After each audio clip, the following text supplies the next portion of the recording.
नमस्कार दोस्तों, यदि आप ऑल इंडिया बार एग्जामिनेशन का तैयारी कर रहे हैं, जुडिशरी की तैयारी करते हैं, तो ये वीडियो आपके लिए बहुत ही महत्वपूर्ण होगा क्योंकि ये कराधान कानून से संबंधित है, टैक्सेशन लॉ से संबंधित है। टैक्सेशन लॉ का एमसीक्यू है, बहुत ही इंपॉर्टेंट है। खंड वाइज खंड करके मैंने स्क्रीन पर दिया है, जो कि आंसर सहित है, उत्तर भी आपको स्क्रीन पर है। पहला क्वेश्चन है, स्टार्ट भी कर देते हैं, ज़्यादा समय नहीं लेते हुए। और चैनल पर आप यदि नहीं है तो ज़रूर चैनल को सब्सक्राइब कीजिए, अपने दोस्तों के साथ शेयर कीजिए। और कुछ उसमें बदलाव या कुछ चाहते हैं आप दूसरा तरह के और भी एमसीक्यू या कोई भी टॉपिक पर एक्सप्लेनेशन, तो बिल्कुल आप कमेंट में राइट कीजिए। फर्स्ट क्वेश्चन है कि निम्नलिखित में से किसे कराधान का मूलभूत सिद्धांत माना जाता है। यह मूलभूत सिद्धांत से संबंधित क्वेश्चन और टैक्सेशन से भी संबंधित। आपको बता दूं, टैक्सेशन जो है मूलभूत सिद्धांत जो है वो है कि भुगतान करने की क्षमता, यानी हम जो पे करते हैं इससे यह संबंधित है। हम कभी भी किसी को पे करते हैं, जो भुगतान करते हैं, तो उससे पता चलता है कि हमारा टर्नओवर क्या है, हम कितना अर्निंग करते हैं। उस कैलकुलेशन बेस पर जो है फिर हमें क्या करना पड़ता है, तो टैक्स देना पड़ता है। इसलिए कर देयता की निश्चितता नहीं है, वो भुगतान करने की क्षमता सही आंसर है। सेकंड क्वेश्चन है कि भारतीय संविधान के तहत कौन सा अनुच्छेद संसद को कर लगाने का अधिकार देते हैं। बहुत इंपॉर्टेंट है। यदि कॉन्स्टिट्यूशन की बात करूं और हमारा जो संसद है में जो अनुच्छेद है वो कौन सा अनुच्छेद बोलता है कि मतलब संविधान का अनुच्छेद जो कि हमें टैक्स लगाने का अधिकार देता है, तो वो अनुच्छेद है 246।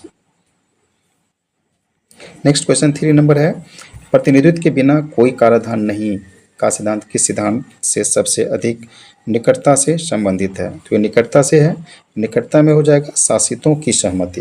किसका होगा? शासितों का। ऑप्शन आप पढ़ लीजिए खुद, क्योंकि ऑप्शन में यदि पढ़ने लगूँ तो वीडियो कहीं ना कहीं लंबा हो जाएगा, ज़्यादा समय होगा। मेरा मेन फोकस क्या है कि क्वेश्चन और क्वेश्चन के साथ एमसीक्यू को सॉल्यूशन के साथ बताना। निम्न में से कौन सी एक अच्छी कर प्रणाली की विशेषता नहीं है। यहाँ की कर प्रणाली जो टैक्सेशन सिस्टम है, टैक्सेशन सिस्टम में जो है नहीं है, पूछा जा रहा है कि कौन सी है नहीं है। तो सबसे बड़ी चीज़ है कि कभी भी टैक्सेशन होना चाहिए तो वो सरलता, समानता, निश्चितता तीनों होनी चाहिए और जटिलता नहीं होनी चाहिए। जटिल नहीं होना चाहिए, तो इससे क्या होगा, तो ईजी पे करने में दिक्कत होगी। तो अच्छी कर प्रणाली तभी होगा जब हम ईजिली पेमेंट कर सकते हैं। कराधान में यानी टैक्सेशन में वर्टिकल इक्विटी के सिद्धांत का अर्थ क्या होता है। तो वर्टिकल इक्विटी हम उसे बोलेंगे जब टैक्सेशन का जो है रेट आय के साथ साथ प्रगति होनी चाहिए, प्रगतिशील। यानी जिस तरह से हम देखते हैं कि फाइनेंशियल ईयर में क्या हो जाता है, तो जिस तरह से इनकम बढ़ती है, इनकम बेस पर क्या हो जाता है, टैक्सेशन। और प्रगतिशील मतलब ये हो गया कि जिस समय समय पर उसमें जो सुधार होता है कि इनकम जो है वो बढ़ते जाता है, और उसी बेस पर क्या की जाती है, टैक्स का जो रेट होता है, स्लैब रेट आप बोलो, तो वो क्या होता है, बाद में बन के तैयार हो जाता है और वो स्लैब रेट भी चेंज हो जाता है कहीं ना कहीं। भारत में उत्पाद शुल्क लगाने की शक्ति मुख्य रूप से किस स्तर की सरकार के पास नीति है। अब है यह है प्रोडक्शन से। यदि प्रोडक्शन की बात करता हूँ, उत्पाद शुल्क की बात करता हूँ, तो उत्पाद शुल्क पर जो टैक्स लगाया जाता है, यह बोला कि किस सरकार के किस स्तर पर, तो जो हमारा केंद्र सरकार है, राज्य सरकार है और फिर पंचायती राज है, यानी लोकल स्थानीय निकाय भी है। तो जो उत्पाद का शुल्क है भारत में, वो उत्पाद शुल्क जो है वो हमारा केंद्र सरकार, सेंट्रल गवर्नमेंट ही तय करती है। संविधान का कौन सा अनुच्छेद केंद्र और राज्य, यूनियन टेरिटरीज और स्टेट दोनों के बीच में है, विधायी शक्तियां को वितरित से संबंधित है। यह अनुच्छेद है 246। कराधान के संदर्भ में राजकीय कोष, तो राजकोषीय संघवाद शब्द का अर्थ होता है कि जब केंद्र और राज्य यानी स्टेट और सेंट्रल दोनों के बीच क्या होता है, तो टैक्सेशन की जो पावर होती है उसका डिवीजन हो जाता है, यानी केंद्र और राज्य सरकार के बीच कराधान शक्तियों का विभाजन होना। और आपको ये चीज़ देखने को मिलेगा यदि आप टैक्सेशन पूरा करते हैं, तो जीएसटी को जैसे डिवाइड कर दिया कि सेंट्रल गवर्नमेंट भी लेती है, स्टेट गवर्नमेंट भी लेती है, और इंटर स्टेट सेल होता है तो उसका भी जीएसटी अलग होता है। तो वहाँ पर जाकर हम बात करेंगे, क्योंकि टॉपिक वाइज टॉपिक आपको सब क्वेश्चन आपके मन में जो होगा, बहुत सारे क्वेश्चन आपको एमसीक्यू से ही सॉल्व हो जाएगा, सब्जेक्टिव का भी। भुगतान करने की क्षमता की अवधारणा यह सुझाव देती है, क्या सुझाव देती है, एक्चुअली जब कोई भुगतान की क्षमता आती है तो जो हाई इनकम वाले हैं उनको कर का भुगतान करना चाहिए। इसीलिए जो स्लैब रेट बनाया जाता है, वो स्लैब जो है रेट जो है वो टैक्सेशन का जो स्लैब बनाया जाता है वो अपने आप जो है उस वाले को ज़्यादा हो जाता है। इसीलिए जो लिमिटेशन होता है, जो टैक्स फ्री रहता है, वो एक लिमिट तक ही रहती है। निम्नलिखित में से कौन सा कराधान में क्षैतिज समानता का सबसे अच्छा वर्णन करता है? वह है समान भुगतान। समान भुगतान क्षमता करने वाले करदाताओं पर समान रूप से कर लगाया जाना चाहिए। अब वही खंड बी, 10 क्वेश्चन हम लोगों ने कंप्लीट कर लिया। अब जो खंड बी है वो है आपका टैक्सेशन लॉ से ही, और टैक्सेशन लॉ में क्या है तो परिभाषाएं, दायरा और प्रशासन, इस टॉपिक से संबंधित यह क्वेश्चन है। आयकर अधिनियम 1961 की मैं बात करूं तो उसका मूल्यांकन वर्ष से क्या तात्पर्य है? तो हम जनरली मूल्यांकन क्या कर, जनरली नहीं करते ही हैं कि हम एक फाइनेंशियल ईयर में जितना कमाते हैं उसी को असेसमेंट ईयर में क्या करते हैं, कंप्यूटेशन करके तब उस पर हम टैक्स देते हैं। तो क्या हो गया फाइनेंशियल, फाइनेंशियल में मतलब वित्तीय वर्ष पर, कर वर्ष में नहीं, बल्कि हम लोग क्या करते हैं तो वित्तीय वर्ष में भारत में जो है उस पर जो आय अर्जित है उस पर दी जाती है, और ये घोषणा भी पहले ही की जाती है। आयकर अधिनियम में 1961 के तहत निम्नलिखित में से किसे आप क्या कहेंगे, आय के रूप में परिभाषित करेंगे? आय क्या होगा? यदि मैं इनकम टैक्स एक्ट 1961 की बात करूं तो आय जो है किसी भी स्रोत से कमाई गई लाभ या लाभ, यानी सकल लाभ नहीं होता है, वो जो होता है नेट प्रॉफिट होता है। ठीक है,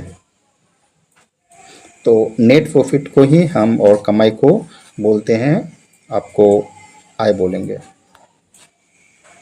आयकर अधिनियम की कौन सी धारा कर निर्धारण योग्य आय को परिभाषित करती है?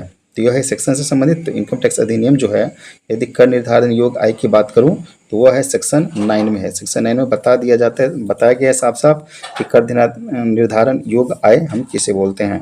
आयकर अधिनियम के तहत करदाता जो टैक्स पेयर होगा वह शब्द शामिल है। तो करदाता टैक्स पेयर जो होता है वो कोई व्यक्ति हो सकता है, इंडिविजुअल हो सकता है, और उसका भी क्राइटेरिया दिया गया है, डिटेल में दिया गया है। कंपनी यहाँ हो सकती है, फर्म हो सकती है, व्यक्तियों के समूह हो सकते हैं। इसका एग्जाम्पल यदि आप लेते हैं तो यदि व्यक्ति कोई राम श्याम है और यदि उनका इनकम टैक्सेबल है तो वो टैक्स पेयर हो गया। कंपनी कोई अपना फर्म बनाया तो कंपनी अपने आप में जो है एक लीगल एंटिटी कहलाता है। फर्म है वो भी, और व्यक्तियों के संघ यानी कोई ग्रुप मिलकर जैसे HUF है, तो ये सभी के सभी इसमें आपका आ गया। राइट, तो आपको याद रहे कि व्यक्ति, कंपनी या फर्म्स, व्यक्तियों के संग सभी आपका करदाता हो गया। 15 नंबर क्वेश्चन है, आयकर अधिनियम के तहत निम्नलिखित में से कौन आय का शीर्ष नहीं है? याद रखिए, मैंने बताया था कई बार कि ये निगेटिव वाला क्वेश्चन जब रहे तो उसे आप ध्यान से देखेंगे। आय का शीर्ष नहीं है। आय का शीर्ष जो एग्रीकल्चर के तहत जो इनकम होता है, तो एग्रीकल्चर इनकम को टैक्स के अंतर्गत नहीं लाते हैं, उसमें भी थोड़ा सा कंडीशन है। ठीक है, कुछ शर्त है। स्रोत, जैसे कि कृषि आय में बताऊं तो कैश क्रॉप पे लग जाता है, बहुत सारी उसमें पूरा पढ़ेंगे जब कृषि से आय का कंप्यूटेशन, तब आपको ज़्यादा क्लियर हो जाएगा। लेकिन इसमें जो ऑप्शन दिया गया उस बेस पे वही होगा। 16 नंबर में स्रोत आधारित कराधान की अवधारणा मुख्य रूप से आयकर अधिनियम की किस धारा से जुड़ी हुई है? 4 ऑप्शन है, वह सेक्शन संबंधित है, वह सेक्शन है आपका सेक्शन 9। अग्रिम कर यानी एडवांस टैक्स की बात करते हैं तो एडवांस टैक्स भी देना पड़ता है, और सैलरी वाले को भी देखा जाता है कि एडवांस में उसका जो TDS काट लिया जाता है, भले वो उनकी सैलरी स्केल से पता चल जाती है, और अदर इनकम वाले को भी पता चल जाता है कि हमारी जो है जब ईयर एंड, जब असेसमेंट ईयर में हम जा कर के टैक्स पे करेंगे तो हमारा टैक्स पे ही होता है। तो एडवांस टैक्स तभी पे करना रहता है कि एडवांस में आपको देना पड़ेगा जब आपको ऐसा लगता है कि करदाता जो है उनका देयता जो पेबल जो है वो 10,000 से अधिक हो जाती है, यानी उनका टैक्सेबल टैक्स अमाउंट जो है यदि 10,000 से ज़्यादा होती है तो उनको जो है एडवांस टैक्स उनको देना पड़ता है। इनकम टैक्स एक्ट के तहत जो है स्रोत कर TDS काटने के लिए जिम्मेदार कौन है? अब ये क्वेश्चन है दो चीज़ से, एक है TDS और इनकम टैक्स एक्ट के तहत। इनकम टैक्स एक्ट में जो TDS काटा जाता है वो जिम्मेदार वो होता है जो आय का भुगतान करता होता है।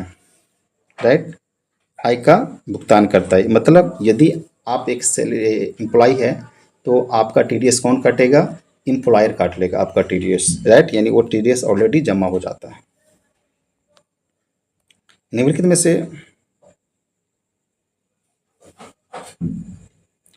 में से कौन सी आय न्यूनतम विकल्पित कर यानी मिनिमम एमएटी के अधीन आता है, न्यूनतम वैकल्पिक कर आता है। वह है वेतनभोगी की आय, कंपनियों की आय, फर्मों की आय, कृषि आय। कंपनियों की आय है, कंपनी में क्या है न्यूनतम वैकल्पिक कर, यानी इतना मिनिमम आपको इतना देना ही पड़ेगा। उनका जो स्लैब होता है वो अलग होता है, वो मिनिमम बेस पर होता है कि कम से कम इतना, उसके बाद उससे ऊपर होगा तो यहाँ वहाँ टैक्स फ्री वाला नहीं होता है। मतलब फर्स्ट स्लैब ऐसा नहीं कि इतना तक में पूरे टैक्स फ्री रहेगा, उनका मिनिमम वैकल्पिक कर रहता ही रहता है। वो है कंपनी की आय।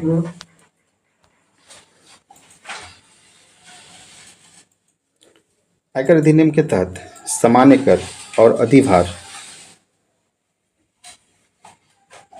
किस प्रकार के करदाताओं पर लागू होता है? कंपनियां और गैर व्यक्तिगत संस्थाएं पर जो है आपका सामान्य कर, और गैर व्यक्तिगत संस्थाएं पर इन लोगों पे, इन पर जो है आपका सामान्य कर और अधिभार लागू होता है।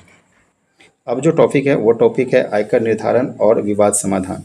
इससे संबंधित एक क्वेश्चन है, क्वेश्चन नंबर 21। कर योग्य आय की गणना करने और कर देयता पर पहुंचने की प्रक्रिया को इस रूप से जाना जाता है। क्या बोलते हैं उनको बोलते हैं कंप्यूटेशन। यानी टैक्स इनकम पहले निकाले थे कितना हुआ, उसके बाद जो है टैक्सेबल अमाउंट निकालते कितना पर टैक्स लगेगा, और उसे हम बोलते हैं कंप्यूटेशन बोलते हैं, राइट। तो वो हो गया मूल्यांकन। आयकर अधिनियम के तहत निम्नलिखित में से कौन सा आकलन का एक प्रकार है? वह है स्वमूल्यांकन। यानी जब कभी भी आप टैक्स पे करते हो तो आप खुद भी करते हो, तो खुद इसमें निकालते हो कि आप कितने आपका इनकम बन रहा है। तो इनकम टैक्स अधिनियम एक्ट जो है उसके तहत जो है ना आकलन का प्रकार जो है वो हो गया स्वमूल्यांकन। कर आदेश में गलतियों का सुधार किस धारा के तहत किया जाता है? यदि किसी भी कारण से आपका टैक्स जो है या टैक्सेबल कंप्यूटेशन जो है वो कंप्यूटेशन रॉन्ग होता है या गलत होता है, तो वो सेक्शन 154 है, 154 के तहत जो है आप क्या कर सकते हैं, तो गलतियों को सुधारने के लिए यानी उसको दोबारा जो है ना आप फाइलिंग करेंगे, और सेक्शन आपको ऑलरेडी ऑप्शन मिल जाएगा कि ऑलरेडी जो आप फाइल कर चुके हैं उसमें क्या हुआ, तो कहीं ना कहीं गलतियाँ हुई है, कंप्यूटेशन गलत हुई है, तो आपको सेलेक्ट कर लेना है ऑनलाइन फाइलिंग करते समय 154 सेक्शन, और आप फिर से उसको रिवाइज करके करेक्शन कर करके जो है आप टैक्स को पे कर सकते हैं, या तो टैक्सेशन दिखा सकते हैं, इनकम टैक्स फाइल कर सकते हैं।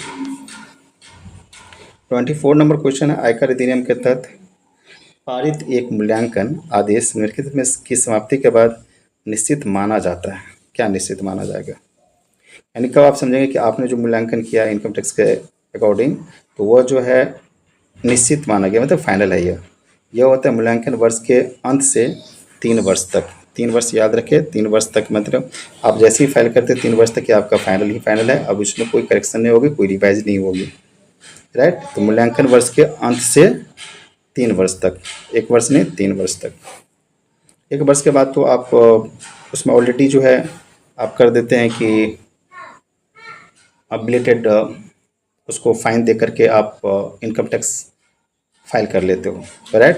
तो पिछले ज़्यादा से ज़्यादा 3 ये जो दिया मूल्यांकन वर्ष के अंत से 3 वर्ष तक, ये नहीं आपका हो जाएगा, मैंने 5 में लगा दिया था, आपका बी होगा 3 वर्ष तक होगा। आयकर मामलों में संबंधित विवादों का निपटारा कौन सा न्यायाधिकरण करता है? यह है आपका निपटारा से संबंधित। जब इनकम टैक्स का कोई मामला आता है, कोई केस ऐसा होता है, उसमें कुछ होता है, तो निपटारा कौन सा करता है? बहुत इंपॉर्टेंट है। इनका जो निपटारा करने वाले हैं वो है आपका ऑलरेडी है आयकर अपीलीय न्यायाधिकरण, राइट। आयकर अपीलीय न्यायाधिकरण, इसका जो है ये है income tax appellate tribunal, right. इस पर आपको ट्रिब्यूनल में जाकर के आपको क्या करना पड़ेगा, तो अपना मामला को सलटा सकते हैं।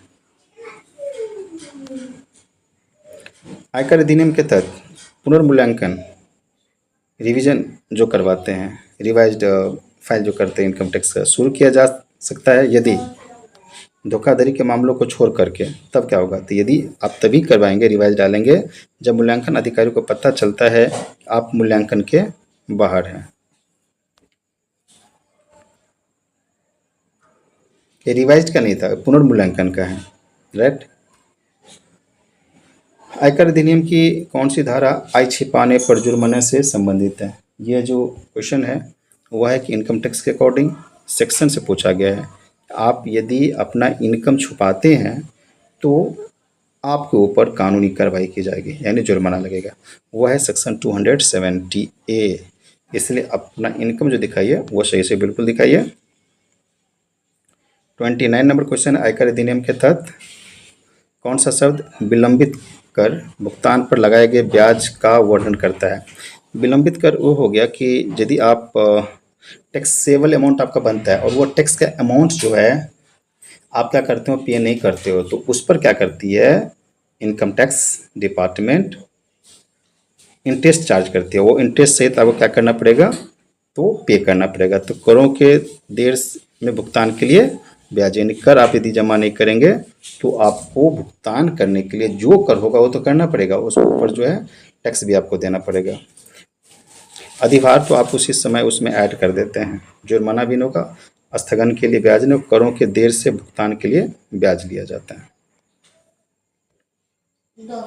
आयकर अधिनियम, आयकर अधिनियम के तहत निम्नलिखित में से किस प्राधिकरण की तलाशी और जब्ती करने का अधिकार है?